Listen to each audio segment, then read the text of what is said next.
haula wala quwwata illa billah. Salatan wassalaman ala Rasulillah, amma ba'du. Hai, ketemu lagi dengan Intan dalam kisah para nabi. Kali ini Intan akan menceritakan tentang kisah Nabi Yunus alaihissalam. Nabi Yunus merupakan nabi yang sangat soleh. Nabi Yunus adalah nabi yang rajin beribadah. Nabi Yunus selalu berdakwah kepada kaumnya untuk menyembah Allah Subhanahu wa Ta'ala dan meninggalkan menyembah berhala. Setelah sekian lama berdakwah, hanya 2 kaum yang mengikuti dakwah beliau. Dalam dakwahnya, Nabi Yunus berkata kepada kaumnya, jika dalam 40 hari mereka tidak mau beriman kepada Allah Subhanahu wa Ta'ala, maka Allah Subhanahu wa Ta'ala akan mengazab mereka. Ternyata kaum Nabi Yunus tidak ada yang mau mengikuti dakwahnya. Bahkan mereka mau menunggu azab itu.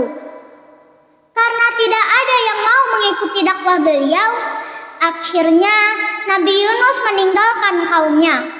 Kemudian setelah 40 hari berlalu di tempat kaum Nabi Yunus tadi, muncullah awan gelap di pagi hari. Lalu pada siang hari mereka melihat awan merah bagaikan api turun dari langit. Karena keadaan yang membahayakan adanya awan merah bagaikan api yang turun dari langit, maka kaum Nabi Yunus berbondong-bondong memanggil Nabi Yunus. Pada saat di tengah laut, kapal yang ditumpangi Nabi Yunus kehilangan kendali karena terlalu banyak penumpang. Akhirnya nahkoda punya keputusan, salah satu penumpang harus dimasukkan ke laut. Maka diadakan undian untuk penumpang yang dimasukkan ke laut. Setelah diundi 3 kali, nama Nabi Yunus yang selalu keluar. Akhirnya Nabi Yunus dibuang ke laut. Allah Subhanahu wa Ta'ala memerintahkan seekor paus besar untuk menelan Nabi Yunus.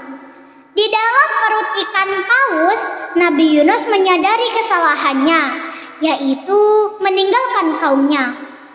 Kemudian Nabi Yunus berdoa kepada Allah Subhanahu wa Ta'ala. Ya Allah, tiada Tuhan selain Engkau, Maha suci Engkau.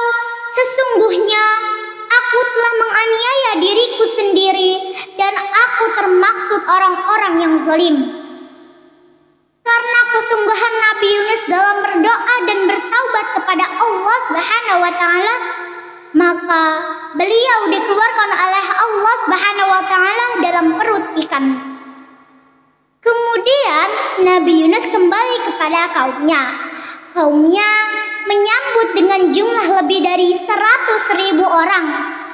Karena kaumnya mau beribadah kepada Allah Subhanahu wa Ta'ala, maka Allah Subhanahu wa Ta'ala memberikan kesejahteraan, kemakmuran pada Nabi Yunus dan kaumnya. Demikianlah dari cerita kisah ini. Semoga dari kisah Nabi Yunus alaihissalam menjadikan kita semua semakin bertakwa kepada Allah Subhanahu wa Ta'ala. Gimana teman-teman? Seru bukan ceritanya? Tunggu episode Intan berikutnya ya, tentang kisah para nabi.